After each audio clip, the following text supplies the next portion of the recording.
Two WB hello friends, welcome to WB exam solution. আজ আমরা GK marathon পর্বে আমরা আগের ক্লাসে আলোচনা করেছি প্রাচীন ভারতের ইতিহাস। আজকের ক্লাসে আমরা আলোচনা করব কি মধ্যযুগের মধ্য ভারতীয় ইতিহাস। ঠিক আছে, খুব ইম্পর্টেন্ট। এই মধ্য ভারতীয় ইতিহাস মধ্যে সুলতানি যুগ, মোগল যুগ, এই সমস্ত ব্যাপারটা আমাদের খুব ইম্পর্টেন্ট। এখান থেকে প্রশ্ন আমাদের আসে বিভিন্ন পরীক্ষায়। ঠিক আছে, তাই দেখে আজ প্রথম প্রশ্ন আমাদের কি আছে, পর্যটক ইবন বতুতা কোন দেশ থেকে ভারতে এসেছিলেন? খুব ভালো প্রশ্ন। আমরা সবাই জানি ইবন বতুতা তিনি মরক্কো থেকে ভারতে এসেছিলেন, তাই তো? তিনি একজন ইবন বতুতা মরক্কো থেকে ভারতে এসেছিলেন এবং তার গ্রন্থটা একটা রয়েছে, সেই গ্রন্থটার নাম কি? আমরা সবাই জানি কিতাবুল রাহেলা, তাই তো? কিতাবুল রাহেলা, এটা কার লেখা? কিতাবুল রাহেলা, তাই তো? এটা খুব ইম্পর্টেন্ট। ইবন বতুতা মনে থাকবে, প্রশ্নটা কিন্তু আসে। কিতাবুল রাহেলা গ্রন্থটা ইবন বতুতা তিনি আফ্রিকার মরক্কো থেকে এসেছিলেন। ঠিক আছে, এরপর মুঘল জাগির বলতে কি বোঝায়? ঠিক আছে, এই জাগির বলতে কি বোঝানো হয়? ঠিক আছে, সঠিক হবে একজন আধিকারিককে কর আদায়ের ক্ষমতা দেওয়া। ঠিক আছে, যে জায়গির বলতো সেই জায়গির ব্যবস্থাটা। ঠিক আছে, এরপর কার রাজত্বকালে ইবন বতুতা ভারতে এসেছিলেন? আমরা সবাই জানি মোহাম্মদ বিন তুগলাক। মোহাম্মদ বিন তুগলাকের রাজত্বকালে ইবন বতুতা ভারতে এসেছিলেন। খুব ভালো প্রশ্ন। এরপর বলছে এগুলো পর্যায়ক্রমিক সার। এই প্রশ্নটা পরীক্ষার মধ্যে আসবে, বিসিএস এ অনেকবার এসছে এই প্রশ্নটা। ঠিক আছে, বিসিএস এ, ডব্লিউবিসিএস এ দেখো কি বলেছে, এই পরপর সাজাতে হবে, তত্ত্বগুলোকে পরপর সাজাতে হবে। ঠিক আছে, মানে কোন যুগ কোনটার পর এসছে এই ব্যাপারটা আমাদের সঠিক বুঝতে পেরেছো তো? তাহলে দেখ এর মধ্যে প্রথম কোনটা হবে? দেখো প্রথম হচ্ছে ইলবাড়ি তুর্কি। ঠিক আছে, তারপর কি হবে? তারপর আমাদের হবে খলজি। খলজির পর কি আছে? তুগলক। তুগলকের পর কি আছে? ঠিক আছে, তারপরে সৈয়দ, তারপরে লোদি। আমরা কি জানি? ডি কে সে এস। ঠিক আছে, প্রথমে দাস বংশ, তাই তো? দাস বংশের পর কি হবে? দাস বংশের পর খলজি বংশ। খলজি বংশের পর কি হবে? তুগলক বংশ। ঠিক আছে, তুগলক বংশের পর কি হবে? সৈয়দ বংশ। ঠিক আছে, সৈয়দ বংশ। আর শেষে কি জানি? লোদি বংশ। তাই লোদির পর আসে মোগল সম্রাট, তাই তো? মোগল বংশ আসে। তাই দেখো দাস, খলজি, তুগলক, সৈয়দ, তারপরে কি? লোদি। ডি কে টি এস এল, এটা মনে রাখলে হবে। ডাকাত সেল, খাত সেল। ঠিক আছে, এটা মনে রাখলে হবে। ডাকাত সেল। দিতে দাস, কেতে খলজি, টিতে তুগলক, এসতে সৈয়দ, এলতে কি? লোদি। ডাকাত সেল। ঠিক আছে, এটা মনে রাখলে হবে। এবার তাহলে এই অনুযায়ী আমাদের সঠিক উত্তর কি হবে? তাহলে আমাদের কি হবে?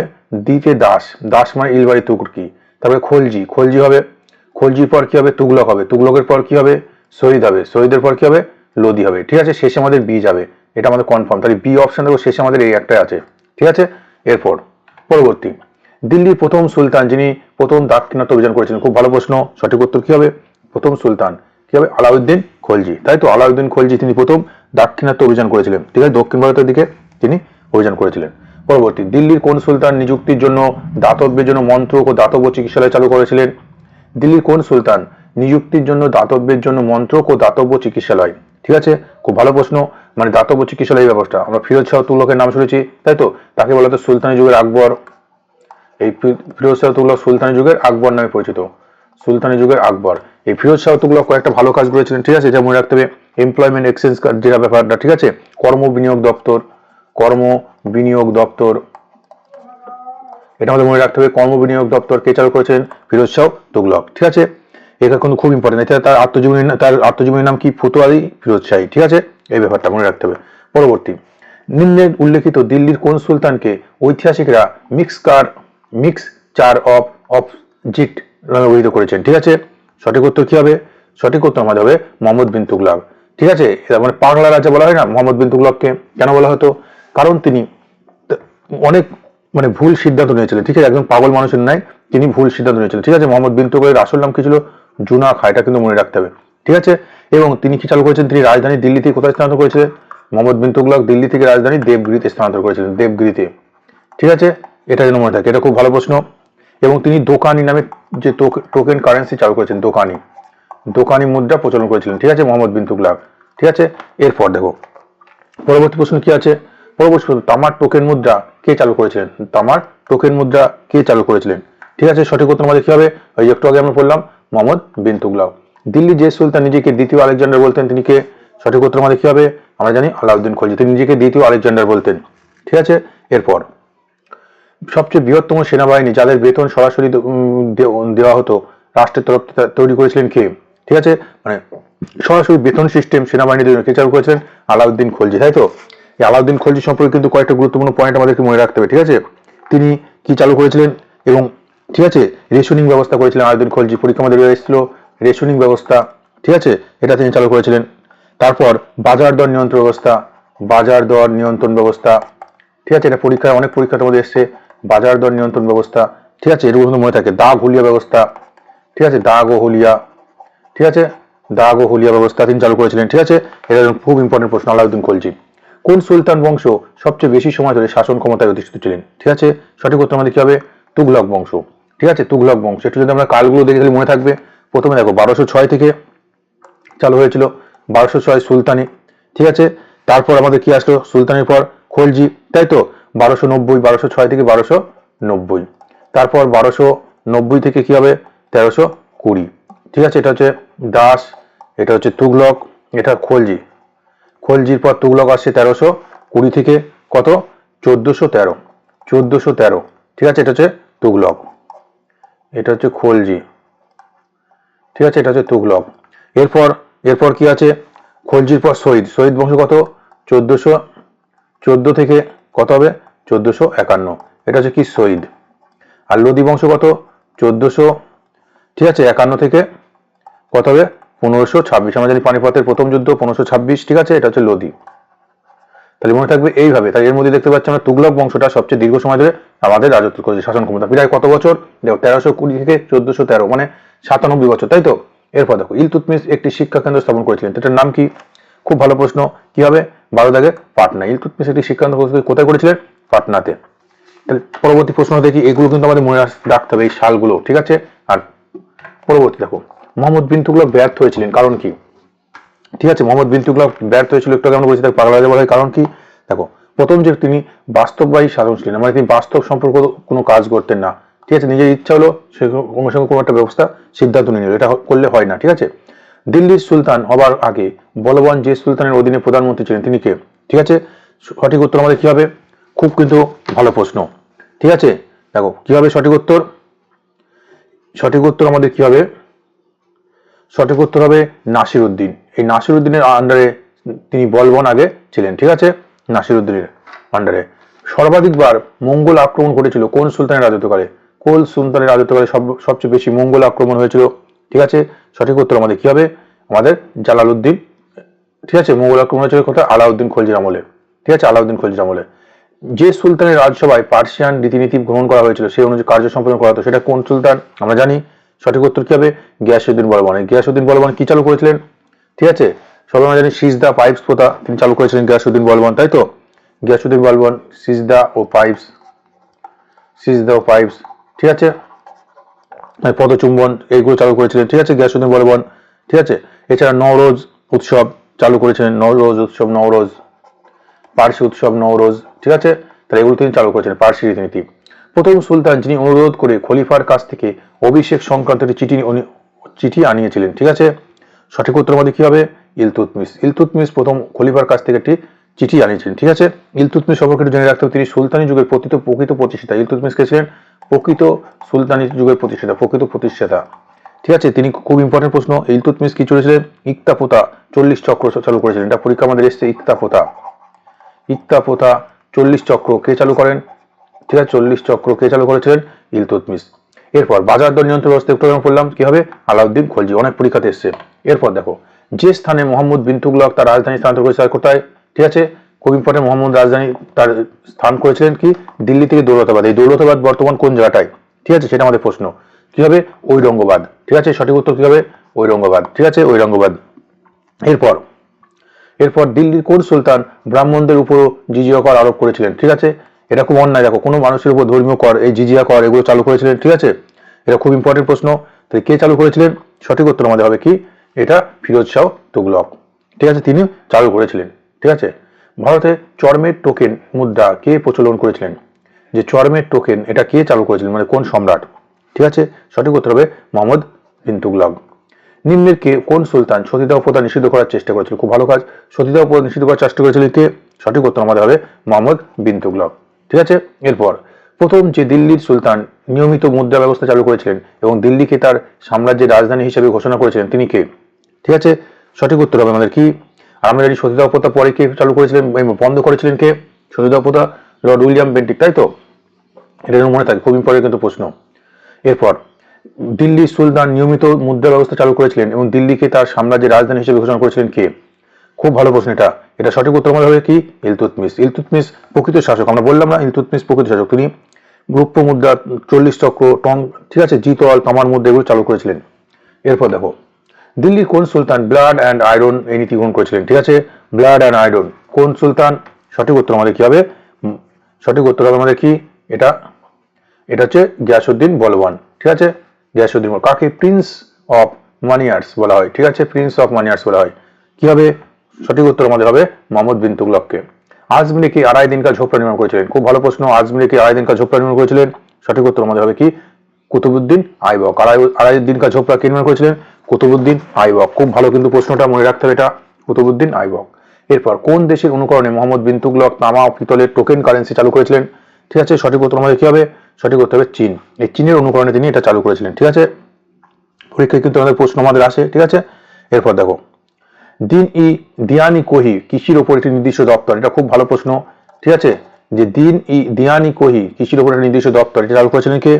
ঠিক আছে, সঠিক উত্তর আমাদের হবে মোহাম্মদ বিন তুগলক। দিয়ানি কোহি বা দিনী কোহি এটা চালু করেছেন কে? মোহাম্মদ বিন তুগলক। খিজির খান কোন বংশের সূচনা করেছিলেন? আমরা সবাই জানি খিজির খান, সবাই উত্তর আমাদের কি হবে? শহীদ বংশ।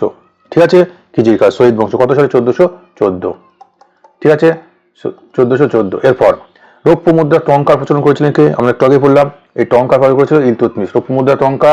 ঠিক আছে, আর কি তামার মুদ্রা কি? তামার মুদ্রা হচ্ছে জিতল, তিনি চালু করেছিলেন। জিতল, তামার মুদ্রা কি? জিতল চালু করেছিলেন। পরবর্তী চতুর্দশ শতাব্দীর পর্যটক ইওয়ান বতুতা ভারতে এসেছিলেন কোন দেশ থেকে? তাই একটু আগে আমি পড়েছিলাম ইওয়ান বতুতা কোন দেশ থেকে এসেছিলেন? মরক্কো, তাই তো? মরক্কো, আফ্রিকার মরক্কো থেকে। দিল্লির কোন সুলতান উত্তর ভারতে একাধিক শহরের প্রতিষ্ঠা করেছিলেন? সঠিক উত্তর আমাদের কি হবে? দিল্লির একাধিক শহরে তিনি কি করেছিলেন? উত্তর ভারতে তিনি সাম্রাজ্য প্রতিষ্ঠা করেছিলেন। ঠিক আছে, সঠিক উত্তর আমাদের কি হবে? ফিরোজ শাহ তুগলক। ইলতুৎমিশের রাজত্বকালে দিল্লি সুলতানদের রাজধানী কোথায় ছিল? ইলতুৎমিশের রাজত্বকালে সুলতানদের রাজধানী কোথায় ছিল? সঠিক উত্তর আমাদের কি হবে? দিল্লি। ঠিক আছে, ইলতুৎমিশের রাজত্বকালে রাজধানী কোথায় ছিল? দিল্লি। কার রাজত্বকালে চেঙ্গিস খান ভারত মঙ্গল নেতা ভারত আক্রমণ করেছিলেন? সবাই আমরা জানি, এটা অনেক পরীক্ষাতে প্রশ্নটা এসেছে। তাই সঠিক উত্তর আমাদের ইলতুৎমিশ। এই ইলতুৎমিশের রাজত্বকালে চেঙ্গিস খান ভারত আক্রমণ করেছিল কত সালে? 1221। ঠিক আছে, ইলতুৎমিশ, ঠিক আছে, 1221 চেঙ্গিস খান ভারত আক্রমণ এসেছিলেন। ঠিক আছে, যারা অনুসরণ করে। ঠিক আছে, খুব ইম্পর্টেন্ট কিন্তু ইলতুৎমিশ প্রথম এসেছিল চেঙ্গিস খান 1221। এরপর দিল্লির কোন সুলতান রাজধানী দিল্লি থেকে আগ্রাতে স্থানান্তর করেছিলেন? রাজধানী দিল্লি থেকে আগ্রাতে স্থানান্তর করেছিলেন। খুব ইম্পর্টেন্ট প্রশ্নটা। সঠিক উত্তর হবে সিকান্দার লোদি। এই সিকান্দার লোদি রাজধানী দিল্লি থেকে আগ্রাতে স্থানান্তরিত করেছিলেন। ঠিক আছে, মানে আগ্রা শহরের প্রতিষ্ঠা যদি আমাদের দেয়, এটাও কিন্তু সিকান্দার লোদি হবে। পরবর্তী দেখো হাম্পি হিরু আন্নামালাই চিদাম এগুলো তিরুপতি প্রভৃতি মন্দিরের সামনে কোন রাজা, ঠিক আছে, কোন রাজা রায়া গোপুরম নির্মাণ করেছিলেন? ঠিক আছে, সঠিক উত্তর আমাদের কি হবে? বিদ্যা রান্ডা। বিজয়নগর সাম্রাজ্যের সর্বশ্রেষ্ঠ শাসক কে ছিলেন? ঠিক আছে, বিজয়নগর সাম্রাজ্যের সর্বশ্রেষ্ঠ শাসক কাকে বলা হয়? আমরা সবাই জানি কৃষ্ণদেব রায়। খুব ইম্পর্টেন্ট কিন্তু প্রশ্ন। বিজয়নগর সাম্রাজ্য সম্পর্কে কিন্তু প্রশ্ন আমাদের আসে। ঠিক আছে, এই বিজয়নগর সাম্রাজ্য 1509 থেকে কত? 1529। এটা মনে রাখতে হবে। দক্ষিণ ভারতে খুব ইম্পর্টেন্ট প্রশ্ন। ঠিক আছে, এখান থেকে কিন্তু প্রশ্ন আমাদের আসে। পরবর্তী দেখো মধ্যযুগে বিজয়নগর যে নামে পরিচিত ছিল, কি নামে পরিচিত ছিল? সঠিক উত্তর আমাদের হবে হাম্পি। হাম্পি কর্ণাটক, তাই তো? কর্ণাটক। ঠিক আছে, এরপর কৃষ্ণদেব রায়ের সমসাময়িক কে ছিলেন? এই কৃষ্ণদেব রায়ের সমসাময়িক কে ছিলেন? সঠিক উত্তর আমাদের হবে কে? বাবর। সঠিক উত্তর কি হবে? বাবর। ঠিক আছে, সঠিক উত্তর হবে বাবর। কারণ কি দেখো 1509 থেকে 1529, আমরা জানি বাবর 1526, তাই তো? তাহলে বাবর যদি 1526 হয় তার সমসাময়িক হবে পানিপথের প্রথম যুদ্ধ পর জয়লাভ করেছিল। ঠিক আছে, বিজয়নগর শহর কোন নদীর তীরে অবস্থিত? খুব ভালো প্রশ্ন। বিজয়নগর সাম্রাজ্য তুঙ্গভদ্রা, কি কর্ণাটক, তাই তো? তুঙ্গভদ্রা পরীক্ষা কিন্তু খুব ভালো প্রশ্ন, এটা আসতে পারে। তাহলে বিজয়নগর সাম্রাজ্য এটি তুঙ্গভদ্রা নদীর তীরে অবস্থিত। ঠিক আছে, এবং এখানে রয়েছে কি? হাম্পির যে বিরূপাক্ষ মন্দির, হাম্পির যে বিরূপাক্ষ মন্দির, তাই তো? কর্ণাটকের বিরূপাক্ষ মন্দির হাম্পির। ঠিক আছে, খুব ভালো প্রশ্ন। এটা আমাদের দুটো তিনটি প্রশ্ন হয়ে গেল এখান থেকে। বিজয়নগর সাম্রাজ্যের কোন শাসক প্রথম বাহামণিদের কাছ থেকে গোয়ার একটি দুর্গ দখল করেছিলেন? ঠিক আছে, সঠিক উত্তর কি হবে? সঠিক উত্তর আমাদের হবে দ্বিতীয় হরিহর। ঠিক আছে, তিনি একটা দুর্গ দখল করতে সক্ষম হয়েছিল বাহামণিদের কাছ থেকে। কোন যুদ্ধের কারণে বিজয়নগর সাম্রাজ্যের পতন হয়েছিল? সবাই আমরা জানি, এটা পরীক্ষায় পড়েছি, তালিকোটার যুদ্ধ। কি হবে? তালিকোটার যুদ্ধ। তালিকোটার যুদ্ধের পর কি হয়? বিজয়নগর সাম্রাজ্যের পতন হয়েছিল। কত সালে তালিকোটার যুদ্ধ হয়? 1565। এটা কিন্তু খুব ইম্পর্টেন্ট প্রশ্ন, মনে রেখে দেবে। তারিকোটা যুদ্ধ 1565 খ্রিস্টাব্দে, ঠিক আছে। এরপরের প্রশ্ন কি আছে আমাদের, দেখো তারিকোটা যুদ্ধের সময় বিজয়নগর সাম্রাজ্যের শাসন ক্ষমতায় কোন বংশ ছিল, ঠিক আছে। সঠিক উত্তর আমাদের কি হবে, কোন বংশ ছিল, তুলুক বংশ। তুলুক বিজয়নগর সাম্রাজ্যের কোন ক্ষমতায় ছিল তখন ছিল তুলুক বংশ, ঠিক আছে। এরপর দেখো কোন বিজয়নগর সাম্রাজ্যের শিল্পের শ্রেষ্ঠ নিদর্শন কোনটা, বিজয়নগর সাম্রাজ্যের শ্রেষ্ঠ শিল্প নিদর্শন কোনটা, সঠিক উত্তর হবে হাম্পি, তাই তো। হাম্পি, কর্ণাটক বিরূপাক্ষ মন্দির, ঠিক আছে, এগুলো হচ্ছে শ্রেষ্ঠ নিদর্শন, ঠিক আছে। এবং এই ভগবান বিষ্ণুর উপর এই মন্দিরগুলো, ঠিক আছে। ভগবান এই বিরূপাক্ষ মন্দির কোন দেবতার উদ্দেশ্যে, ঠিক আছে, পরীক্ষা কিন্তু আমাদের আসতে পারে, ঠিক আছে। বিষ্ণু ভগবান বিষ্ণু মূর্তি, ঠিক আছে, এখানে রয়েছে। নিম্নের কোন রাজার রাজত্বকালে পার্সিয়ান পর্যটক আব্দুর রাজ্জাক ভারতে এসেছিলেন, খুব ভালো প্রশ্ন। আব্দুর রাজ্জাক দ্বিতীয় দেবরায়, এই দ্বিতীয় দেবরায়ের সময় তিনি ভারতে এসেছিলেন, ঠিক আছে। পরবর্তী প্রশ্ন কি রয়েছে, বাহমনি সাম্রাজ্য প্রতিষ্ঠা করেছিলেন কে, সবাই আমরা জানি বাহমনি সাম্রাজ্যের প্রতিষ্ঠাতা কে ছিলেন, বাহমনি সাম্রাজ্যের প্রতিষ্ঠাতা ছিলেন কে, কি হবে সঠিক উত্তর, সঠিক উত্তর হবে কে, এই যে বাহমনি সাম্রাজ্যকে স্থাপন করেছিলেন, ঠিক আছে। সঠিক উত্তর হবে আলাউদ্দিন হাসান শাহ বাহমান হাসান, ঠিক আছে। আলাউদ্দিন হাসান বাহমান শাহ, ঠিক আছে। তাহলে আলাউদ্দিন হাসান শাহ বলুন হবে। বাহমনি সাম্রাজ্যের রাজধানী কোথায় ছিল, সঠিক উত্তর আমাদের কি হবে, গুলবর্গা। বাহমনি সাম্রাজ্যের রাজধানী কোথায় ছিল, গুলবর্গা, ঠিক আছে। এরপর যে বিদেশি পর্যটক মুঘল শাসনকালে ভারতে এসেছিলেন, এর মধ্যে কে, ঠিক আছে, কি হবে সঠিক উত্তর, মুঘল সাম্রাজ্যকালে ভারতে এসেছিলেন কে, ট্রাভেনিয়ার, ঠিক আছে। এবং ময়ূর সিংহাসন বিষয়ে তিনি জানিয়েছিলেন। পরবর্তী, রুপিয়া নামে এক মুদ্রা প্রচলন করেছিল প্রথম কে, রুপিয়া নামে যে মুদ্রা আমরা জানি ভারতের এখন বর্তমান মুদ্রার নাম কি, রুপিয়া, তাই তো, রুপিয়া। তাহলে রুপিয়া নামক যে মুদ্রা প্রথম কে চালু করেছিল, ঠিক আছে, সঠিক উত্তর হবে শেরশাহ সূরি, ঠিক আছে। এই রুপিয়া নামে যে মুদ্রা চালু করেছিলেন কে, শেরশাহ সূরি, ঠিক আছে। আমরা জানি জিটি রোড, ঠিক আছে, এগুলো তিনি চালু করেছিলেন। এরপর ইংল্যান্ডের রাজা প্রথম জেমস তার দূত হিসেবে মুঘল বাদশাহ জাহাঙ্গীরের দরবারে কাকে পেয়েছিলেন, তাহলে জাহাঙ্গীরের দরবারে কে এসলেন, তাহলে এর মধ্যে কি হবে সঠিক উত্তর, জাহাঙ্গীরের দরবারে এসলেন কি, হকিন্স, কত সালে, 1608। আর এসলেন স্যার টমাস কত, 1615, তাই তো, 1615, ঠিক আছে, মনে থাকে জানো, ঠিক আছে, 1608 আর 1615, ঠিক আছে। এটা কিন্তু খুব ইম্পর্টেন্ট, এই দুজনে এসেছিলেন জাহাঙ্গীরের দরবারে, মুঘল সম্রাট জাহাঙ্গীরের দরবারে, ঠিক আছে। এটা কিন্তু একটু পড়ে রাখতে হবে, খুব কিন্তু ভালো প্রশ্ন, পরীক্ষা আমাদের আসে বিভিন্ন ধরনের পরীক্ষাতে, এটা খুব ইম্পর্টেন্ট প্রশ্ন, ঠিক আছে। পরবর্তী কি আছে, আকবরের সবাই বিখ্যাত গায়ক তানসেন আসল নাম কি, তানসেনের আসল নাম কি ছিল, রামতনু পান্ডে, খুব ভালো প্রশ্ন এটা। তানসেনের আসল নাম কি ছিল, রামতনু পান্ডে। তিনি হিন্দুস্তানি শাস্ত্রীয় নৃত্যে পরিদর্শী ছিলেন, হিন্দুস্তানি শাস্ত্রীয় নৃত্যে, ঠিক আছে। এটা সম্পর্কে আমরা জানি হিন্দুস্তানি শাস্ত্রীয় নৃত্যে আরেকজন ছিলেন কে, আমাদের রিসেন্ট MS শোভালক্ষ্মী, ঠিক আছে। পরবর্তী 1739 সালে শাহজাহানের বিখ্যাত ময়ূর সিংহাসন লুট করে নিয়ে গেছিলেন কে, দেখো 1739 সালে আমাদের এই যে ময়ূর সিংহাসন ছিল মুঘল সম্রাট, ঠিক আছে, শাহজাহানের, ঠিক আছে। এই ময়ূর সিংহাসন 1739 সালে কে লুট করেছিলেন আমরা সবাই জানি, সঠিক উত্তর কি হবে, পারস্য থেকে আগত নাদির শাহ, দেখো পারস্য থেকে আগত নাদির শাহ। আমাদের ভারতবর্ষে যত সম্পদ ছিল ব্রিটিশরা 200 বছর ধরে লুট করেছে, তারপর বিভিন্ন পারস্য, ইরান, ঠিক আছে, বিভিন্ন বিদেশ থেকে আগত সবাই সোনা, মানে যত ধরনের ভালো ভালো সম্পদ ছিল সবই আমাদের দেশ থেকে লুট করে নিয়ে গেছে, ঠিক আছে, বিদেশি শাসক। দেখো এখানে কোনো মুসলিম বা হিন্দু এরকম কোনো ব্যাপার নাই, দেখো নাদির শাহ এও কিন্তু মুসলিম, এই যে শাহজাহান যে সম্রাট ছিল তার ময়ূর সিংহাসন, এখানে কোনো ধর্ম বা জাতি কোনো ব্যাপার নেই, ক্ষমতার কাছে এরা ক্ষমতা বা টাকার জন্য সব ধরনের কিছু করতে পারে, ঠিক আছে। ব্রিটিশ সরকার যেমন 200 বছর ধরে সমস্ত কিছু লুট করে যাচ্ছে, তেমনই এইটা মনে রাখতে খুব ভালো প্রশ্ন আমাদের, ঠিক আছে। 1739 সালে শাহজাহানের বিখ্যাত যে ময়ূর সিংহাসন লুট করেছিলেন কে, নাদির শাহ, ঠিক আছে। এরপর হুমায়ুন নামা কার লেখা, খুব ইম্পর্টেন্ট প্রশ্ন, এই হুমায়ুন নামা কার লেখা, পরীক্ষা কিন্তু আমাদের আসতে পারে, গুলবদন বেগম, ঠিক আছে, গুলবদন বেগম। দুজন আত্মজীবনী লিখেছিলেন, তাদের নামগুলো মনে হচ্ছে, তুজুকি জাহাঙ্গীর আর বাবর নামা, তাই তো, খুব ইম্পর্টেন্ট কিন্তু, তুজুকি বাবর নামা যেটা বাবরের লেখা, আর কি তুজুকি জাহাঙ্গীরের লেখা। আর এই যে হুমায়ুন নামা কিন্তু হুমায়ুনের লেখা নয়, খুব ইম্পর্টেন্ট কিন্তু প্রশ্ন, এটা কিন্তু মনে আমাদের ভুল হয়ে যেতে পারে। হুমায়ুন নামা কার লেখা, গুলবদন বেগম, ঠিক আছে। আর আকবর নামা কার লেখা, আবুল ফজল, তাই তো। এরপর দেখো পরবর্তী প্রশ্ন কি রয়েছে, দুই বিখ্যাত সঙ্গীতজ্ঞ তানসেন এবং বৈজু বারবার, ঠিক আছে, কোন শাসকের আমলে এসেছিলেন, ঠিক আছে, তারা কোন শাসকের আমলে ছিলেন, সঠিক উত্তর আমাদের কি হবে, দেখো এটা সঠিক উত্তর আমাদের হবে এখানে, যেটা আমাদের নেই, ঠিক আছে, এই প্রশ্নটা এখানে আমাদের নেই, এটা হবে আকবরের সময়, এই তানসেন আকবরের সময়, ঠিক আছে, আকবর। এরপর দেখো পরবর্তী প্রশ্ন, মুঘল সম্রাট মীর বখশি ছিলেন কার গুপ্তচর? ঠিক আছে, সঠিক উত্তর আমাদের কি হবে, এটা তিনি কোন গুপ্তচর ছিলেন? সেনা সংগঠনের গুপ্তচর মীর কাসিম। ঠিক আছে, এরপরে দেখো এরপরের প্রশ্ন কি রয়েছে, নিম্নলিখিত কোন মুঘল সম্রাট শহীদ ভাইদের পতন ঘটেছিলেন? ঠিক আছে, শহীদ ভাইদের পতন ঘটিয়েছিলেন, মানে কে শহীদ, ঠিক আছে, শহীদ বংশের শাসকদের পতন করেছিলেন কে? সঠিক উত্তর আমাদের কি হবে, মোহাম্মদ শাহ। ইনাম, ইনাম জমি কাদের যাদের দেওয়া হতো? এই ইনাম জমি কাদের দেওয়া হতো? ঠিক আছে, 57 দাগের সঠিক উত্তর আমাদের কি হবে, ইনাম জমি কাদের দেওয়া হতো? এটা হবে আমাদের বিদ্বান ও ধার্মিক ব্যক্তিদেরকে ইনাম জমি দেওয়া হতো, ইনাম। ঠিক আছে, মুঘল শাসক মুঘল বাদশাহ সতী প্রথাকে অনুৎসাহিত করেছিলেন। ঠিক আছে, সতীদাহ প্রথাকে অনুৎসাহিত করেছিলেন, এটা সঠিক উত্তর আমাদের কি হবে, 58 দাগের উত্তর কি হবে, আকবর। আকবর সতীদাহ প্রথাকে অনুৎসাহিত করেছিলেন। ঠিক আছে, নিম্নে কোন মুঘল বাদশাহ তার রোজ নাম চাই ভারতের উদ্ভিদ প্রাণী জগৎ সম্পর্কে বিবরণ দিয়েছেন? ঠিক আছে, কোন মুঘল বাদশাহ? কি হবে সঠিক উত্তর আমাদের, সঠিক উত্তর আমাদের কি হবে, এটা ভালো করে জানতে হবে, যে রোজ নাম চাই বিভিন্ন প্রাণী জগৎ, ঠিক আছে, উদ্ভিদ জগৎ, এগুলো সম্পর্কে বর্ণনা দিয়েছে। এটা আমরা জাহাঙ্গীরতে দেখতে পাই। ঠিক আছে, জাহাঙ্গীরের রাজত্বকালে, ঠিক আছে, এটা সম্ভবত জাহাঙ্গীর হবে। ঠিক আছে, পরবর্তী প্রশ্ন, আকবরের শাসনকালে রাজস্ব সমস্যা মেটানোর পদ্ধতি আবিষ্কার করেছিলেন কে?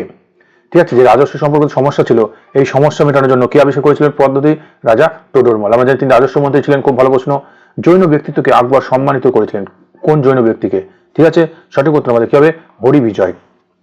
ঠিক আছে, আকবরের আমলে জৈন ধর্মের প্রচার করেছিল। ঠিক আছে, এটা একটু বুঝেন। এরপর আকবর একমাত্র হিন্দু সভাসদ যিনি দিন-ই ইলাহি গ্রহণ করেছিলেন, মানে আকবর একটা ধর্ম চালু করেছিল দিন-ই ইলাহি, এটা কে গ্রহণ করেছিল? আমরা সবাই জানি এটা বীরবল। এই বীরবল আকবরের সময়, ঠিক আছে, দিন-ই ইলাহি গ্রহণ করেছিলেন। ঠিক আছে, পরবর্তী প্রশ্ন, ঠিক আছে, মুঘল বাদশাহ হিন্দি গীত রচনা করেছিলেন, এদের মধ্যে হিন্দি গীত কে করেছিলেন? হিন্দি গীত। ঠিক আছে, সঠিক উত্তর আমাদের কি হবে, সঠিক উত্তর হবে আকবর। আকবরের দ্বিতীয় রাজধানী কোথায় ছিল? আকবরের দ্বিতীয় রাজধানী ছিল কোথায়? হিন্দি গীত, এটা হচ্ছে হিন্দি গীত, এটা আমরা পড়লাম কি, মুঘল বাদশাহ হিন্দি গীত চালু করেছিল, এটা হিন্দি গীত চালু করেছিল জাহাঙ্গীর। আর আমাদের এটা কি বললাম, যে মনসবদারি প্রথা কে চালু করেছিল? আমরা সবাই জানি আকবর। আকবরের দ্বিতীয় রাজধানী কোথায় ছিল? আকবরের দ্বিতীয় রাজধানী ছিল কি, ফতেপুর সিক্রি। ঠিক আছে, এটা কিন্তু খুব ভালো প্রশ্ন। আর জাহাঙ্গীরের সমাধি কোথায় রয়েছে? খুব ভালো প্রশ্ন এটা, জাহাঙ্গীরের সমাধি, ঠিক আছে, মোগল সম্রাট জাহাঙ্গীরের সমাধি রয়েছে কোথায়?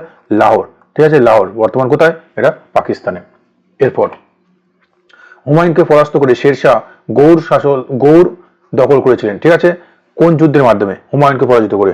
ঠিক আছে, সঠিক উত্তর আমাদের কি হবে, গৌড় দখল করেছিলেন। ঠিক আছে, আমরা সবাই জানি চৌসার যুদ্ধ কত হয়েছিল? 1539। সেই চৌসার যুদ্ধে দখলের পরে হুমায়ুনকে পরাস্ত করে শেরশাহ কি করেছিলেন? গৌড় দখল করেছিলেন, মানে বাংলার এই শাসক। ঠিক আছে, এই ব্যাপারটা। তাই চৌসার যুদ্ধ 1539 কার মধ্যে হয়েছিল? শেরশাহ আর হুমায়ুন। চৌসার যুদ্ধ শেরশাহ আর হুমায়ুন। এবার হুমায়ুন পরাজিত হয় এবং শেরশাহ সুর বংশে প্রতিষ্ঠা করেছিল। ঠিক আছে, এই ব্যাপারটা আমরা জানি। ঘরগড়া যুদ্ধ 1539, এটা এই 1529 মনে রাখতে হবে। খানোয়ার যুদ্ধ যে 1527, পানিপথে 1526। ঠিক আছে, জিজিয়া কর অবলুপ্তি ঘটেছিলেন কে? জিজিয়া কর কে অবলুপ্তি করেছিলেন? আকবর। তাই তো, জিজিয়া কর অবলুপ্তি করেছিলেন কে? আকবর। এরপর কোন মুঘল বাদশাহ আগ্রা থেকে দিল্লিতে রাজধানী স্থানান্তর করেছিলেন? আগ্রা থেকে দিল্লিতে রাজধানী স্থানান্তর করেছিলেন। সঠিক উত্তর কি হবে? শাহজাহান। ঠিক আছে, শাহজাহান। ঠিক আছে, আকবরের আমলা কি জানি, আকবরের আমলা ছিল কোথায়? দিল্লি ছিল এবং কি ছিল? আগ্রা ছিল। এবার আগ্রা থেকে পুরোপুরি দিল্লিতে স্থান করেছিলেন শাহজাহান। কোন মুঘল বাদশাহ সঙ্গীত ও নৃত্য প্রদর্শন নিষিদ্ধ করেছিলেন? মুঘল সঙ্গীত ও নৃত্য প্রদর্শন মানে গান নাচ এগুলো আমাদেরকে বন্ধ করেছিল কে? ঠিক আছে, সঠিক উত্তর আমাদের কি হবে? ঔরঙ্গজেব। ইনি একটু ধার্মিক ছিলেন বেশি।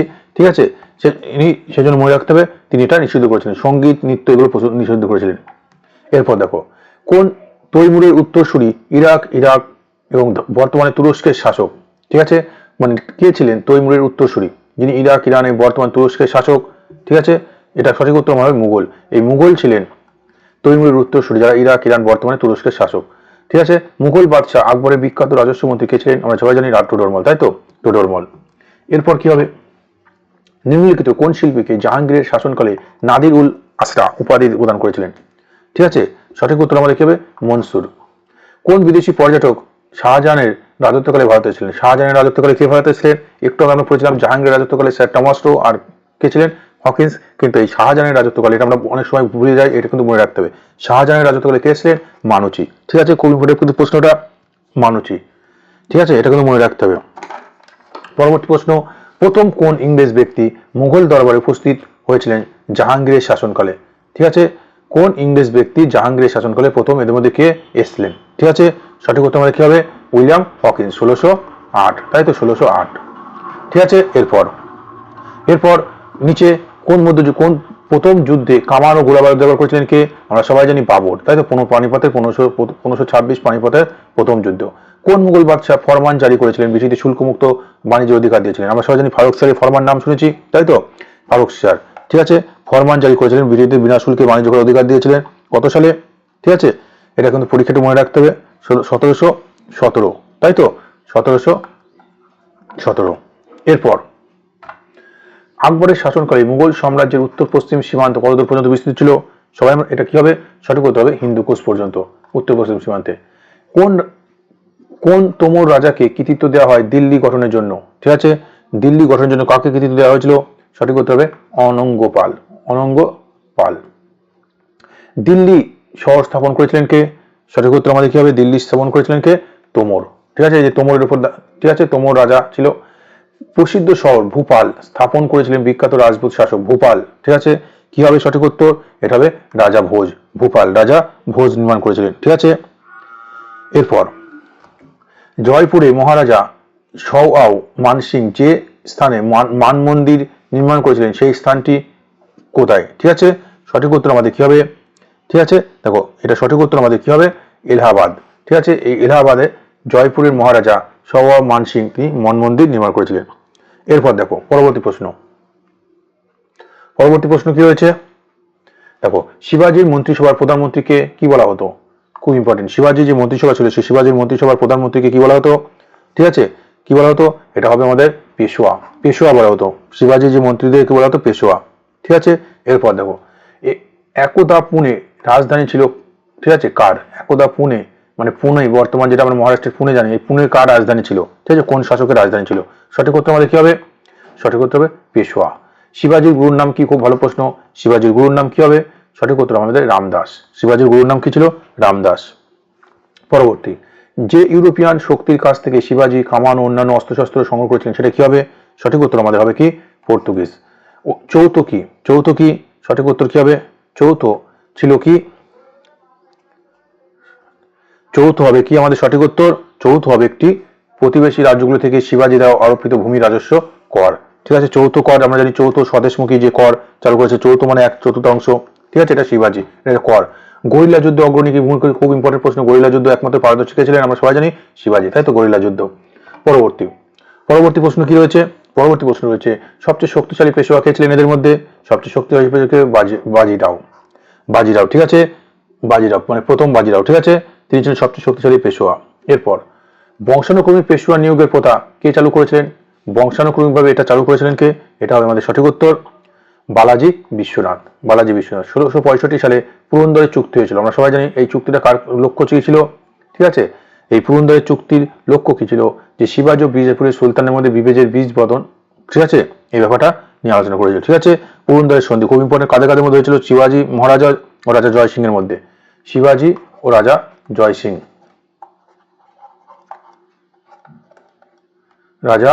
সিং। ঠিক আছে, এই ব্যাপারটা 1665 সালে মনে রাখতে হবে। মারাঠা শাসক এবং এই মারাঠা শাসক প্রতিশ্রুতিবদ্ধ হয়ে মুঘল সম্রাটের প্রয়োজনে লড়াই করতে, এই ব্যাপারটা মানে ছিল। দুজনের মধ্যে বিজাপুর এবং শিবাজির যে সুলতানের মধ্যে বিভেদের বীজ বপন করা। এবার দেখো মুঘল চিত্রকলা যে বাদশার আমলে সফল সৃষ্টি করেছে, মানে চিত্রকলা ভাস্কর্য ব্যাপারটা, এটা সবচেয়ে ভালো কার আমলে উন্নতি ঘটেছিল? আমরা সবাই জানি জাহাঙ্গীরের আমলে, তাই তো, জাহাঙ্গীরের আমলে। যে ধর্মের অনুগামীরা রাজস্থানে মাউন্ট আবুতে দিলওয়ারা মন্দির নির্মাণ করেছিল, আমরা সবাই জানি এটা জৈন স্থাপত্য, তাই তো, জৈন স্থাপত্য। দিলওয়ারা মন্দির কোথায়? এটা রাজস্থানের মাউন্ট আবু পর্বত, তাই তো, এখানে এটা জৈন স্থাপত্যকৃতি। এরপর চিতোরে যে কীর্তিস্তম্ভ টাওয়ার অফ ভিক্টোরি, এটা নির্মাণ করেছিলেন কে? এটা কে নির্মাণ করেছিলেন? সঠিক উত্তর আমাদের কি হবে? চিতোরের যে দুর্গ রয়েছে, এটি কীর্তিস্তম্ভ, এটি নির্মাণ করেছিলেন রানা কুম্ভ। এটি কে নির্মাণ করেছিলেন? রানা কুম্ভ। ঠিক আছে, এরপর নিচে দেওয়া কোন স্থাপত্যের কোন বিষয়টি দ্বাদশ শতাব্দীতে নির্মিত হয়েছিল? ঠিক আছে, এই মধ্যে কোনটি দ্বাদশ শতাব্দীতে নির্মিত হয়েছিল? সঠিক উত্তর আমাদের কি হবে? সঠিক উত্তর আমাদের হবে কি? কোণারকের সূর্য মন্দির, যেটা ওড়িশাতে অবস্থান করেছে, এটা দ্বাদশ শতাব্দী নির্মিত। ওটা কোণারকের মন্দির কোথায়? ওড়িশাতে। ঠিক আছে, খুব ইম্পর্টেন্ট। এর খাজুরাহ মন্দিরটা, তাই তো, আমরা পড়লাম মহারাষ্ট্র, তাই তো, এটা মনে রাখতে হবে। আঙ্কর ঘাট কোথায় আছে? এটা আমাদের খুব ইম্পর্টেন্ট কিন্তু প্রশ্ন, আগের দিন আমরা আলোচনা করেছিলাম। দেখো রামচরিত মানসে রচিত তুলসীদাস কার লেখা? রামচরিত মানস। দেখো তুলসীদাস, দেখা দন্তস্ব দাস, আর এখানে হচ্ছে মানুষ, দন্তস্ব আছে। ঠিক আছে, এটা যেন মনে থাকে, দন্তস্ব মাতালি মানুষ কি হবে? তুলসীদাস। ঠিক আছে, এটা খুব ইম্পর্টেন্ট প্রশ্ন। এটা কোন রাজার সম্পর্কে জানা যায়? তাহলে এটা আকবর। ঠিক আছে, রামচরিতমানস তুলসীদাস লেখার আকবরের সম্পর্কে জানা যায়। স্থাপত্যবিদ তাজমহলের নকশা করেছিলেন, খুব ইম্পর্টেন্ট প্রশ্ন। তাজমহলের নকশা কে করেছিলেন? সঠিক উত্তর আমাদের কি হবে? ওস্তাদ ঈসা খাঁ। তাই তো, ওস্তাদ ঈসা খাঁ তাজমহলের নকশা করেছিলেন। খুব ইম্পর্টেন্ট কিন্তু প্রশ্নটা। এরপর শাহজাহান মতি মসজিদ নির্মাণ করেছিলেন। এটি কোথায় অবস্থিত? শাহজাহানের যে মতি মসজিদ, এটা আগ্রায় অবস্থিত। ঠিক আছে, পরবর্তী কি আছে? নিচে দেওয়া কোনটি সুফি সন্তদের সঙ্গে সম্পর্কিত? মানে এর মধ্যে কোন জিনিসটি সুফি সন্তদের সঙ্গে সম্পর্কিত? ঠিক আছে, না সুফি প্রাঙ্গণটি অবস্থিত হচ্ছে কোথায়? এই যে সুফি প্রাঙ্গণটি কোথায় অবস্থিত? ঠিক আছে, সঠিক উত্তর হবে আজমির। আজমির আমরা জানি রাজস্থানে, তাই তো? এই আজমির শরীফ এটা সুফি সন্তদের। ঠিক আছে, পরবর্তী কি রয়েছে? এর মধ্যে কোনটা সুফি সন্তের সঙ্গে সম্পর্কিত? সঠিক উত্তর আমাদের হবে খানকোয়া। পরবর্তী, মুঘল আমলে নির্মিত কোন স্থাপত্যটির চমকপ্রদ বৈশিষ্ট্য হলো যে সেটি দৈর্ঘ্য প্রস্থে প্রায় সমান। দৈর্ঘ্য প্রস্থে সমান মুঘল স্থাপত্যকৃতি ছিল, সেটির নাম কি? কি হবে সঠিক উত্তর আমাদের? মুঘল স্থাপত্যকৃতি যেটা দৈর্ঘ্য প্রস্থে কি ছিল? সমান ছিল, সেটার নাম কি? তাজমহল। তাই তো, তাজমহল। এটি এমনভাবে নির্মাণ করা হয়েছিল, খুব ইম্পর্টেন্ট, এই তাজমহল ঠিক আছে দৈর্ঘ্য প্রস্থে প্রায় একই ছিল। আমরা জানি সম্রাট শাহজাহান নির্মাণ করেছিল, তাই তো? তাজমহলটা নির্মাণ করেছিল শাহজাহান, তাই তো, তার বিবি মমতাজের স্মৃতির উদ্দেশ্যে। ঠিক আছে, এটা শ্বেত পাথরে তৈরি। এবার দেখো এর পরবর্তী প্রশ্ন যেটা রয়েছে, কুতুব মিনারের নির্মাণ কাজ শেষ করেছিলেন কে? কুতুব মিনারে তো কাজ শুরু করেছিলেন কি কুতুবউদ্দিন আইবক, কিন্তু শেষ করেছিলেন কে? ঠিক আছে, এটা খুব ভালো প্রশ্ন। এটা 103 দাগ। ঠিক আছে, 103 দাগ, এটা ভালো প্রশ্ন। এটা সঠিক উত্তর আমাদের কি হবে? এটা হবে ইলতুৎমিশ। ইলতুৎমিশ এই নির্মাণ কাজ শেষ করেছিলেন কত সালে? 1192। এটা মনে রাখবা। আর তাজমহল কবে নির্মাণ করা হয়েছিল? এটা ইম্পর্টেন্ট, খুব ইম্পর্টেন্ট। সালটা মনে রাখতে হবে, সালটা। আগ্রার তাজমহল, তাই তো, এটা মনে রাখতে হবে। কত নির্মাণ হয়েছিল এটা তোমরা জানাবে। ঠিক আছে, খুব ইম্পর্টেন্ট প্রশ্নটা।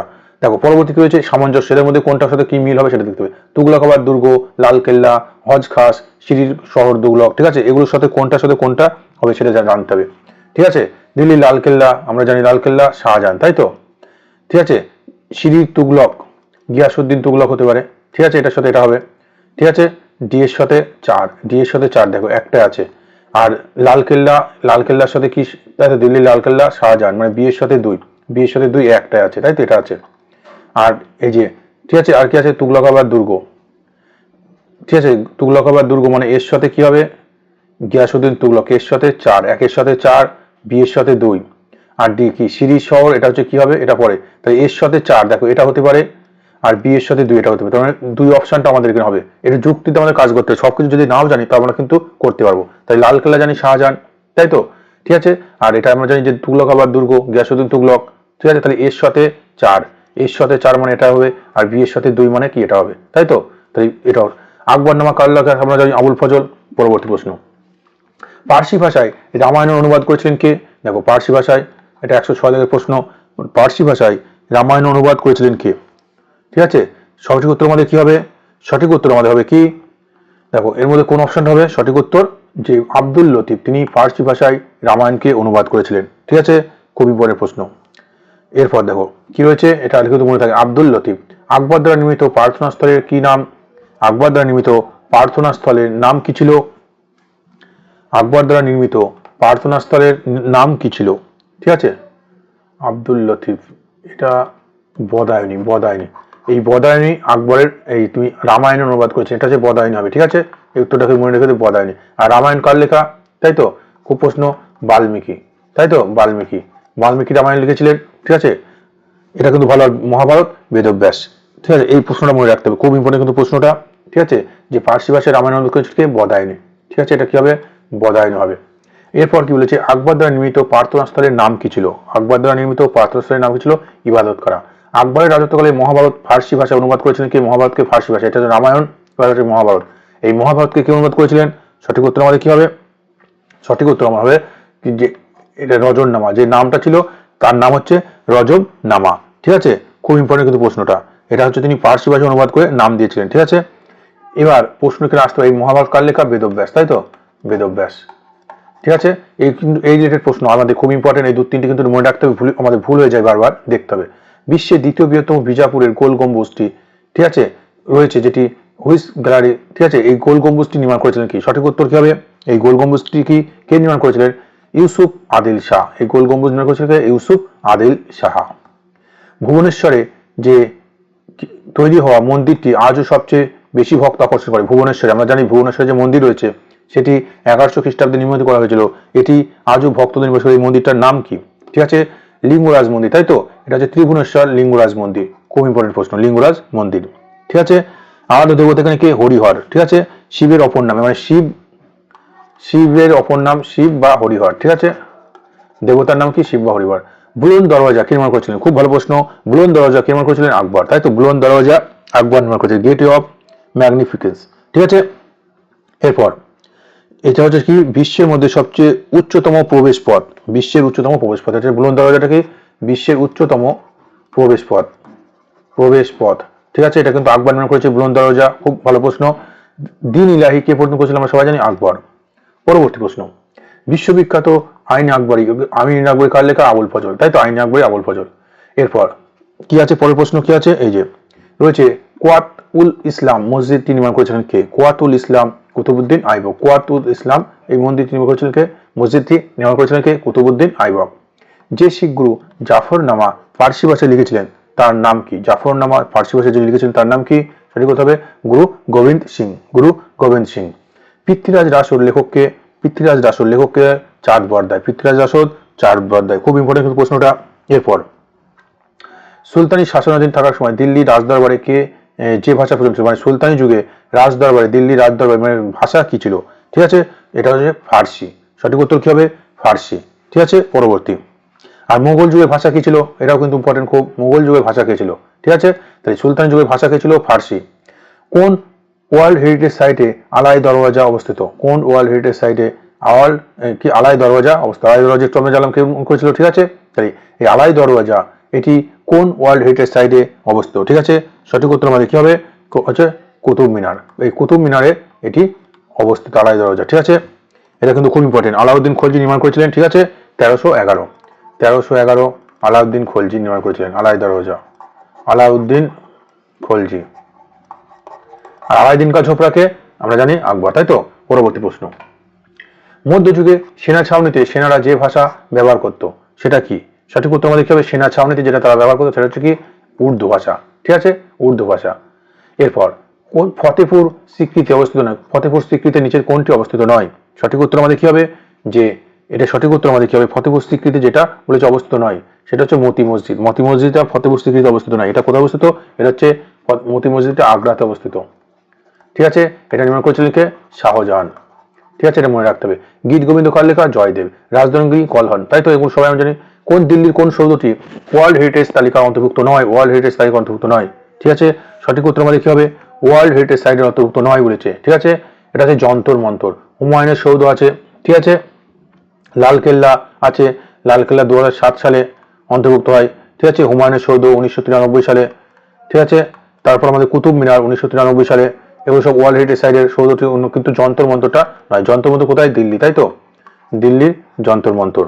তাহলে পরবর্তী কিন্তু এরপর ঠিক আছে, এটা কিন্তু দিল্লিতে অবস্থিত। ঠিক আছে, যন্তর মন্তরটা বলছে কোনজন অমৃতসরের স্বর্ণ মন্দির নির্মাণ করেছিল? অমৃতসরের স্বর্ণ মন্দির, খুব ভালো প্রশ্ন, এটা আমাদের পরীক্ষা এসছে। ঠিক আছে, সঠিক উত্তর আমাদের কি হবে? গুরু অর্জুন দেব। ঠিক আছে, গুরু অর্জুন দেব সিং তিনি অমৃতসরের স্বর্ণ মন্দির নির্মাণ করেছিলেন। ঠিক আছে, গুরু অর্জুন দেব ইনি হচ্ছে পঞ্চম গুরু ছিলেন। পঞ্চম গুরু। ঠিক আছে, প্রথম গুরু গুরু নানক। ঠিক আছে, তিনি প্রথম গুরু, এটা খুব ইম্পর্টেন্ট, গুরু নানক। ঠিক আছে, প্রথম গুরু মানে ঠিক আছে শিখ ধর্মের প্রবর্তক। ঠিক আছে, গুরু, তবে দ্বিতীয় গুরু অঙ্গদ। পঞ্চম গুরুর নাম অর্জুন দেব। ঠিক আছে, নবম গুরু তেগ বাহাদুর। ঠিক আছে, দশম গুরু কি? গুরু গোবিন্দ সিং। এগুলো কিন্তু মনে রাখতে হবে। পরবর্তী প্রশ্ন, কোণার্কের সূর্য মন্দির কোন রাজ্যে? এটা হচ্ছে ওড়িশা, তাই তো। ওড়িশা। এরপর প্রশ্ন কি হবে? এরপর বিবিকা মকবরা অবস্থিত কোথায়? এই বিবিকা মকবরা কোথায় অবস্থিত? আমরা সবাই জানি বিবিকা মকবরা মহারাষ্ট্রের ঔরঙ্গাবাদ। মহারাষ্ট্রের ঔরঙ্গাবাদ। ঠিক আছে, বিবিকা মকবরা মহারাষ্ট্রের ঔরঙ্গাবাদ। এটা কে নির্মাণ করেছিলেন? মোগল বাদশা। ঠিক আছে, ঔরঙ্গজেব। বিবিকা মকবরা কে নির্মাণ করেছিলেন? ঔরঙ্গজেব। ঔরঙ্গজেব, বিবিকা মকবরা। এরপর এটার মধ্যে আমাদের সামঞ্জস্য নির্মাণ করতে হবে। কোনটার সাথে কোনটা মিল আছে সেটা আমাদের বের করতে হবে। কি হবে? 127 দাগে দেখো কি হবে সঠিক উত্তর। দেখো, আমাদের আগ্রা ফোর্ট। আগ্রা ফোর্টকে তাজমহলকে তাজমহল শাহজাহান। তাহলে এটা 2 এর সাথে সি হবে। ঠিক আছে, 2 এর সাথে সি হবে। দেখো 2 এর সাথে সি কোন অপশন আছে? শুধুমাত্র বি অপশনে আছে। আর আছে? আর নাই। ঠিক আছে, তাহলে আমরা সহজে বুঝতে পারলাম। তাহলে এটা হলো, আর কি হবে? 1 এর সাথে বি। 1 এর সাথে আগ্রা ফোর্ট। আগ্রা ফোর্ট কি? আকবর, তাই তো। 1 এর সাথে বি। আর পুরানো রেল কেল্লা যেটা, সেটা শেরশাহ, তাই তো। শেরশাহ। তো সঠিক উত্তর এটা হবে। মুঘল বাদশাহদের তাদের আত্মজীবনী রচনা করেছিলেন। তাই আমরা জানলাম বাবর আর জাহাঙ্গীর, তুজুকি জাহাঙ্গীর আর তুজুকি বাবর, বাবরের লেখা তাই তো, আর জাহাঙ্গীরের লেখা, তাহলে বি অপশন হবে। পরবর্তী প্রশ্ন কি আছে? পরবর্তী আছে নিম্নের কোন ব্যক্তিকে বলা হয় প্যারট অফ ইন্ডিয়া, মানে হিন্দুস্তানের তোতাপুরি বলা হয়? আমরা সবাই জানি আমির খসরু, তাই তো, হিন্দুস্তানের তোতাপুরিকে বলা হয় আমির খসরুকে। পরবর্তী কি হবে? খুব ইম্পর্টেন্ট প্রশ্ন। এরপর হচ্ছে কি কোণার্কের সূর্য মন্দিরটি কে নির্মাণ করেছিলেন? সবাই আমরা জানি, এটা আগে আমরা ক্লাসে পড়েছিলাম, প্রথম নরসিংহদেব, তাই তো, প্রথম নরসিংহদেব। এই দুর্গটি আকবর দ্বারা নির্মিত নয় বলেছে, নির্মিত নয়, আকবর দ্বারা নির্মিত নয়।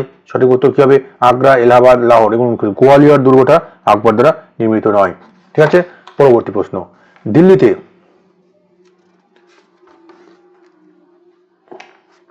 এরপর কি আছে? এরপর আছে কি দিল্লিতে হুমায়ুনের যে সৌধ নির্মাণ করেছিলেন কে? হুমায়ুনের সৌধ নির্মাণ করেছিলেন হাজি বেগম। ঠিক আছে, হুমায়ুনের যে সৌধ, কিন্তু হুমায়ুন নির্মাণ করেন, এটা কে করেছিলেন? হাজি বেগম। পরবর্তী প্রশ্ন, নিচে দেওয়া কোন সৌধটি সবচেয়ে প্রাচীন? এর মধ্যে কোনটি সবচেয়ে প্রাচীন? ঠিক আছে, এটা আমাদের বের করতে হবে। সঠিক উত্তর আমাদের কি হবে? এর মধ্যে কোন স্তম্ভটি সবচেয়ে প্রাচীন? আমাদের কি হবে সঠিক উত্তর?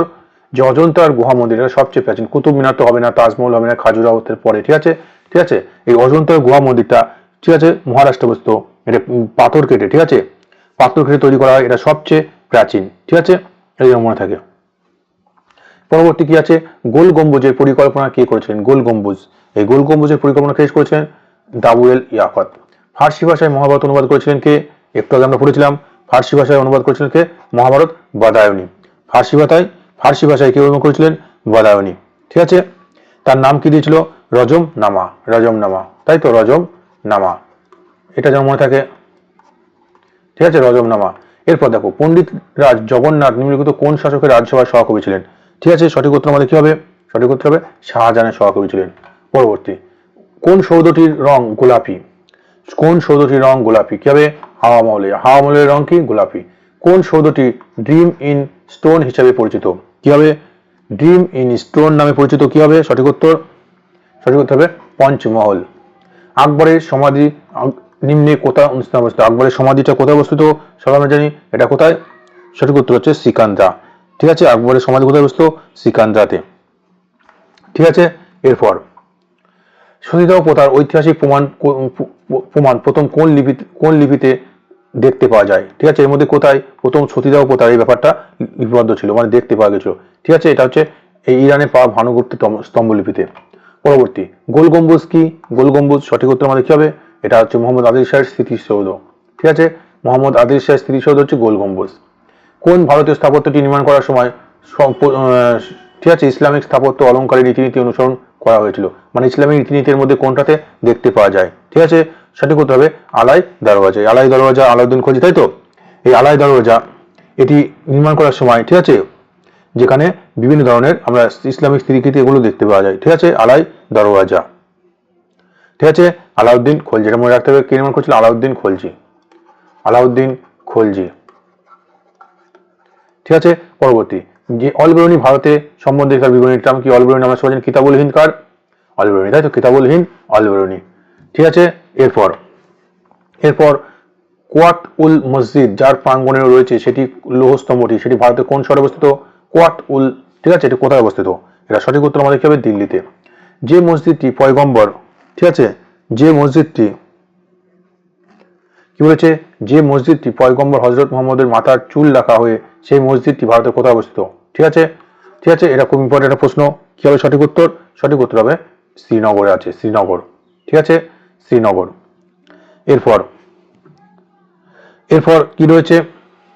আচার্যদের সঠিক কালপঞ্জি অনুযায়ী, মানে পরপর সাজাতে হবে, এটা সঠিক অনুযায়ী সাজাতে হবে। ঠিক আছে, মানে কোন সময় কার সময় কে ছিল, প্রথমে কে, ঠিক আছে, এই ব্যাপারটা। ঠিক আছে, সঠিক উত্তর দেখো, শঙ্কর, রামানুজ, মাধব, চৈতন্যদেব সবচেয়ে শেষে, আমরা সবাই জানি। ঠিক আছে, আর এর মধ্যে আমরা যদি এরকম নাও জানি তাহলে আমরা সঠিক করতে পারবো। ঠিক আছে, পরবর্তী দেখো, মহারাষ্ট্রের প্রসিদ্ধ ভক্তি কবি কে ছিলেন? মহারাষ্ট্রের প্রসিদ্ধ ভক্তি কবি কে ছিলেন? সঠিক উত্তর হবে কি? তুকারাম, ভক্তি কবি তুকারাম। ঠিক আছে, ভক্তি কবি। এরপর বিশ্ববিখ্যাত ময়ূর সিংহাসন মুঘল প্রাসাদে শোভা পেত। ঠিক আছে, বিশ্ববিখ্যাত ময়ূর সিংহাসন কোন মুঘল প্রাসাদে শোভা পেত, মানে এই কোনটার কার আমলে ছিল? ঠিক আছে, ব্যাপারটা সঠিক উত্তর কি হবে? দিল্লির লাল কেল্লায়, রংমহলে। ঠিক আছে, ময়ূর সিংহাসন। এবার কোহিনূর হীরাটি পাওয়া গিয়েছিল যে স্থানের খনি থেকে? ঠিক আছে, খুব ইম্পর্টেন্ট প্রশ্ন। কোহিনূর হীরাটি পাওয়া গেছে কোথায়? গোলকোন্ডা, বিজাপুরের গোলকোন্ডা আমরা নাম শুনেছি। এই গোলকোন্ডাতে কোহিনুর হীরাটি পাওয়া গিয়েছিল। ঠিক আছে, খুব ইম্পর্টেন্ট প্রশ্ন। এরপর এটা কোথায়? অন্ধ্রপ্রদেশ। পরবর্তী প্রশ্ন, ঠিক আছে, এটা অন্ধ্রপ্রদেশ। পরবর্তী প্রশ্ন কি রয়েছে? পরবর্তী প্রশ্ন, নিচে দেওয়া কোনটি সামঞ্জস্য সঠিক নয়? কৃষ্ণদেব রায়, অমর্ত্য মালদা। ঠিক আছে, এরপর কি আছে? এটা হচ্ছে হর্ষবর্ধন, কালিদাস, ইদু সংহার, বিশাখ দত্ত। ঠিক আছে, মুদ্রা রাক্ষস, এটা কিন্তু সঠিক নয়। এটা বিশাখ দত্ত কি হবে? মুদ্রা রাক্ষস। মুদ্রা রাক্ষস, মুদ্রা রাক্ষস কার লেখা? বিশাখ দত্ত। কিন্তু এই ধরনের প্রশ্ন আমাদের আসতে পারে বিনু গ্রন্থ থেকে, এটা আমাদের সঠিক কিন্তু পড়ে যেতে হবে। তাহলে কৃষ্ণদেব রায়, অমর্ত্য মালদা সঠিক আছে, হর্ষবর্ধন, নাগানন্দ ঠিক আছে, হর্ষচরিত বানভট্ট ঠিক আছে, কালিদাস, ইতু সংহার ঠিক আছে, মালবিক মিত্র, আর বিশাখ দত্ত কি হবে? মুদ্রা রাক্ষস। যে মুসলিম ভারত আক্রমণকারী নালন্দা বিশ্ববিদ্যালয় ধ্বংস করেছিলেন তিনি কে? এই নালন্দা বিশ্ববিদ্যালয় আমরা সবাই জানি কে ধ্বংস করেছিল, এটা খুব ইম্পর্টেন্ট প্রশ্ন। সঠিক উত্তর আমাদের হবে মোহাম্মদ বিন বখতিয়ার খলজি। ঠিক আছে, মোহাম্মদ বিন বখতিয়ার খলজি তিনি নালন্দা বিশ্ববিদ্যালয় ধ্বংস করেছিল। ঠিক আছে, এটা বৌদ্ধ পীঠস্থান ছিল। ঠিক আছে, খুব ইম্পর্টেন্ট কিন্তু প্রশ্নটা। এরপর ভক্তি যুগে বিখ্যাত সন্ত মেবার রাজ পরিবারের সদস্য ছিলেন। ভক্তি যুগে ঠিক আছে, কি হবে? মীরাবাই। ফরাসি ইস্ট ইন্ডিয়া কোম্পানি স্থাপিত হয়েছিল কত সালে? ফরাসি ইস্ট ইন্ডিয়া কোম্পানি কত সালে? 1664 সালে ফরাসি ইস্ট ইন্ডিয়া কোম্পানি 1664। শিখদের সামরিক শাখা খালসা গঠন করেছিলেন কে? খালসা বোতা।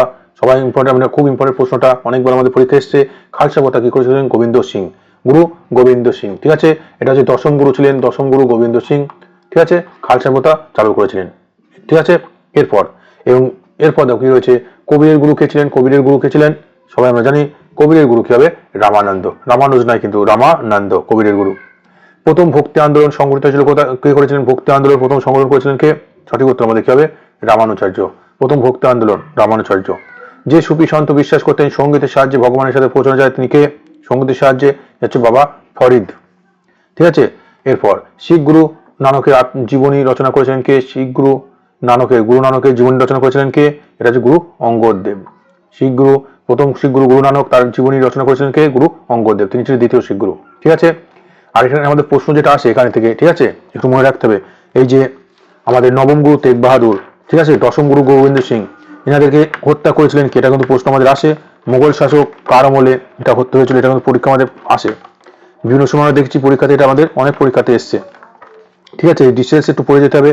ঠিক আছে, খুব ইম্পর্টেন্ট কিন্তু প্রশ্নটা, বিভিন্ন সময় আসতে পারে। ঠিক আছে, নবম গুরু তেগ বাহাদুরকে হত্যা করেছিলেন কে? এটা হচ্ছে ঔরঙ্গজেব হবে, ঔরঙ্গজেব। ঠিক আছে, নবম গুরু তেগ বাহাদুরকে হত্যা করেছেন কে? ঔরঙ্গজেব। ঠিক আছে, খুব ইম্পর্টেন্ট।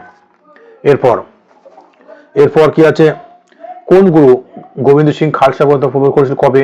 ঠিক আছে, খালসা প্রথা প্রবর্তন করেছিলেন কবে? এটা আমাদের একটু বুঝে নিতে হবে। এটা হচ্ছে কত? এটা সঠিক উত্তর আমাদের হবে 1699, গুরু গোবিন্দ সিং। নিম্নে দেওয়া কোনটি সঠিক সামঞ্জস্য বিধান করা হয়েছে? সঠিক সামঞ্জস্য বিধান করা হয়েছে কোনটি, মানে এর মধ্যে কোনটি ঠিক আছে সেটা আমাদের বের করতে হবে। ঠিক আছে, দেখো, সুলতান মাহমুদ সোমনাথ মন্দির ধ্বংস করেছিল, এটা ঠিক আছে। মোহাম্মদ ঘড়ি সিন্ধু বিজয়, এটা ঠিক। নালাউদ্দিন খলজি বাংলা বিদ্রোহ, এটা ঠিক নাই। মোহাম্মদ বিন তুগলক চেঙ্গিস খানের আক্রমণ, ঠিক আছে। চেঙ্গিস খানের আক্রমণ কখন হয়েছিল? চেঙ্গিস খানের আক্রমণ হয়েছিল কত? চেঙ্গিস খানের আক্রমণ হয়েছিল কার আমলে? মোহাম্মদ বিন তুগলকের আমলে। ঠিক আছে, একটু ভালো করে দেখো, এই জায়গাটা বুঝতে হবে, এখানে কিন্তু একটু ব্যাপার আছে। চেঙ্গিস খান আক্রমণ, আমরা একটু আগে পড়লাম, চেঙ্গিস খান কখন আক্রমণ করেছিল? কার আমলে? ঠিক আছে, সে ব্যাপারটা একটু জানতে হবে। তাহলে এই ধরনের প্রশ্ন কিন্তু আমাদের বিসিএস এর জন্য খুব গুরুত্বপূর্ণ। এই ধরনের প্রশ্ন কিন্তু, তাহলে আমরা দেখি কি যে সুলতান মাহমুদ সোমনাথ মন্দির ধ্বংস করেছিলেন, এটা সঠিক আছে, তাই তো। আর মোহাম্মদ বিন তুগলকের রাজত্বকালে, মোহাম্মদ বিন তুগলক কার রাজত্বকালে এসেছিলেন? মোহাম্মদ বিন তুগলক এসেছিলেন কার আমলে? চেঙ্গিস খান আমলে নয়, মোহাম্মদ বিন তুগলক এসেছিলেন কার আমলে? ইলতুৎমিশের আমলে, ইলতুৎমিশ। তাহলে এখানে আমরা সঠিক দেখতে পাচ্ছি, আর বাদ বাকিগুলো আমাদের এগুলো কোনো ঠিক নেই। তাহলে সঠিক উত্তর একমাত্র আমাদের এই একেরটাই ঠিক আছে। ঠিক আছে, তাহলে এটা মোহাম্মদ বিন তুগলক, এটা কিন্তু পরীক্ষা আমাদের আসে। তাহলে মোহাম্মদ বিন তুগলক কি হবে? চেঙ্গিস খান আমলে নয়, ইলতুৎমিশ। ঠিক আছে, ইলতুৎমিশ। এরপর দেখো, এর পরবর্তী প্রশ্ন কি হচ্ছে? অকাল তখত। ঠিক আছে, এটা আমরা পড়েছি। ঠিক আছে, এটা কি বলেছে? অকাল তখত, এটা কে চালু করেছিলেন? ঠিক আছে, সঠিক উত্তর আমাদের কি হবে? অকাল তখত কে চালু করেছিলেন? খালসা একটা সর্বোচ্চ সংস্থা, শিখ ধর্মের একটা প্রতীক। অকাল তখত এটা চালু করেছিলেন কে? সঠিক উত্তর হবে গুরু হরগোবিন্দ। ঠিক আছে, গুরু হরগোবিন্দ। ঠিক আছে, খুব ইম্পর্টেন্ট, এটা কিন্তু খুব ইম্পর্টেন্ট প্রশ্ন। ঠিক আছে, গুরু হরগোবিন্দ। পরবর্তী প্রশ্ন, যে ভারতীয় রাজা বিখ্যাত পর্তুগিজ পর্যটক ভাস্কো ডা গামাকে কালিকট বন্দরে অবতরণে উষ্ণ অভ্যর্থনা জানিয়েছিলেন তিনি কে? মানে ভাস্কো ডা গামা 1498 সালে, তাই তো। 1498 সালে কি হন? তিনি ভারতে আসেন কালিকট বন্দরে। ঠিক আছে, এবার বলেছি এই কালিকট বন্দরে এসেছিলেন, অভ্যর্থনা জানিয়েছিলেন কে? এর মধ্যে সঠিক উত্তর কি হবে আমাদের? জ্যামরিন। জ্যামরিন তিনি উষ্ণ অভ্যর্থনা জানিয়েছিলেন। ঠিক আছে,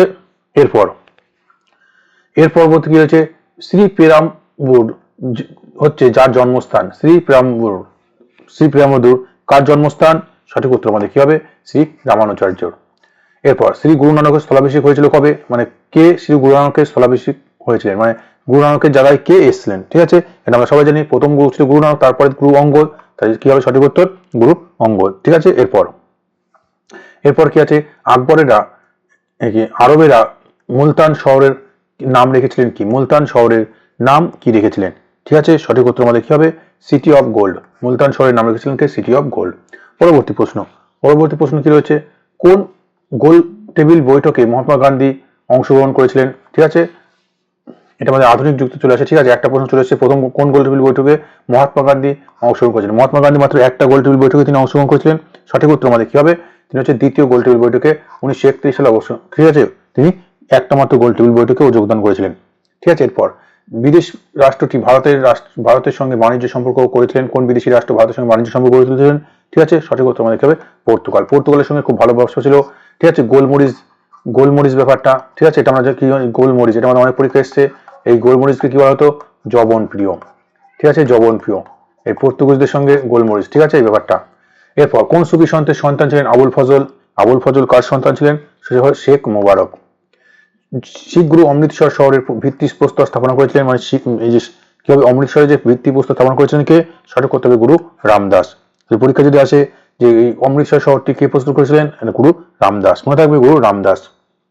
পরবর্তী প্রশ্ন, ভারতের যে কোন স্থানে ফরাসিরা প্রথম কারখানা স্থাপন করেছিলেন? ভারতের কোথায়? সঠিক করতে হবে সুরাট, গুজরাটের সুরাটে প্রথম ফরাসিরা স্থাপনা করেছিলেন। ঠিক আছে, এরপর কত সালে? 1668। এরপর কবি আমির খসরু ব্যক্তিগত সমসাময়িক ছিলেন না কে? মানে এর মধ্যে কে আমির খসরু সমসাময়িক ছিলেন না? ঠিক আছে, আলাউদ্দিন খলজি ছিল, গিয়াসউদ্দিন বলবান ছিল, জালালউদ্দিন খলজিও ছিল। ঠিক আছে, এর মধ্যে ছিলেন না কে? ইলতুৎমিশ ছিলেন না। ঠিক আছে, সঠিক উত্তর হবে ইলতুৎমিশ। পরবর্তী, চাচনামা কোন বংশের সফল অভিযানের বিবরণ পাওয়া যায় চাচনামা থেকে? এই চাচনামা, ঠিক আছে, এটা থেকে কোন যুগের সম্পর্কে, কোন শাসকের সম্পর্কে আমরা বিবরণ পদে পাই? ঠিক আছে, সঠিক উত্তর হবে আকবরের শাসনকাল সম্পর্কে। পর্তুগিজরা ভারতে এসেছিলেন যে বস্তুর সন্ধানে, সেটি কি? মুসলিম বস্ত্র। ঠিক আছে, মুসলিম বস্ত্র, শ্রমিক, সোনা, মশলা। সঠিক উত্তর আমাদের কি হবে?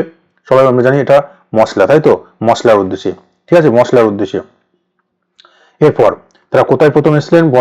ঠিক আছে, গোয়াতে, তাই তো, গোয়া। এরপর দেখো, পর্তুগিজদের দখল ছিল গোয়া। গুরু গোবিন্দ সিং কোথায় ফার্সি ভাষা লিখতে পড়তে শিখেছিলেন? কোথায় গুরু গোবিন্দ সিং কোথায় ফার্সি ভাষা লিখতে পড়তে শিখেছিলেন? সঠিক উত্তর আমাদের কি হবে? আনন্দপুর সাহিব। কোন সুফি ক্রমটি সবচেয়ে গোড়া, মানে এদের মধ্যে কোনটি সবচেয়ে প্রাচীন? ঠিক আছে, সঠিক উত্তর আমাদের কি হবে? নকশবন্দি। কোন রাজা মোহাম্মদ ঘুরির হাতে পরাজিত হয়েছিলেন চন্দাওয়ারের যুদ্ধ? ঠিক আছে, সঠিক উত্তর আমাদের কি হবে? ঠিক আছে, সঠিক উত্তর কি হবে? জয়চাঁদ। এই জয়চাঁদ আমাদের চন্দ্রার যুদ্ধ 1193-তে, ঠিক আছে, মোহাম্মদ ঘুরির কাছে পরাজিত হয়েছিলেন। ঠিক আছে, তাহলে এই পর্যন্ত আমাদের ছিল মধ্যযুগের ইতিহাস। এখান থেকে গুরুত্বপূর্ণ টপিক যেটা সুলতান মোগল যুগটা ভালো করে পড়তে হবে। তারপরে ওই যে টালিকোটার ব্যাপারটা, দক্ষিণ ভারতের গোল গম্বুজ, বিজাপুর, এই ব্যাপারটা একটু জানতে হবে। এদিকে বাংলার কয়েকটা শাসক সম্পর্কে জেনে নিতে হবে। তাহলে এই পর্যন্ত জানলে আমাদের মোটামুটি হয়ে যাবে। ঠিক আছে, খুব ভালো করে এগুলো প্র্যাকটিস করো এবং ডেসক্রিপটিভ ক্লাসগুলো পড়তে হবে। আমরা ডেসক্রিপটিভ বিভিন্ন ক্লাস আমরা ইউটিউবে, ঠিক আছে, আমাদের ডেসক্রিপশনে পেয়ে যাবে। যেমন একটা সুলতানি যুগ সম্পর্কে, তাহলে তোমার জিনিসটা মুঘল যুগ সম্পর্কে, তাহলে এইভাবে যদি তুমি পড়ো তোমার জিনিসটা খুব ভালো ক্লিয়ার হয়ে যাবে। এখন পরীক্ষার আগে জাস্ট একটু রিভাইজ দেওয়া, এখান থেকে তোমরা কমন পেয়ে যেতে পারো খুব ভালোভাবে। ঠিক আছে, ক্লাসটা অবশ্যই শেয়ার করো এবং আমাদের যে আরো ক্লাস আছে স্ট্যাটিক জিকে, ম্যাথ, ঠিক আছে, ম্যাথের প্র্যাকটিস, রিজনিং প্র্যাকটিস, যেগুলো থেকে হুবহু তোমরা কমন পাবে। ওই ধরনের টাইপের কোশ্চেন আমাদের ডব্লিউপি, ঠিক আছে, এনটিপিসি রেলের পরীক্ষাতে আসবে।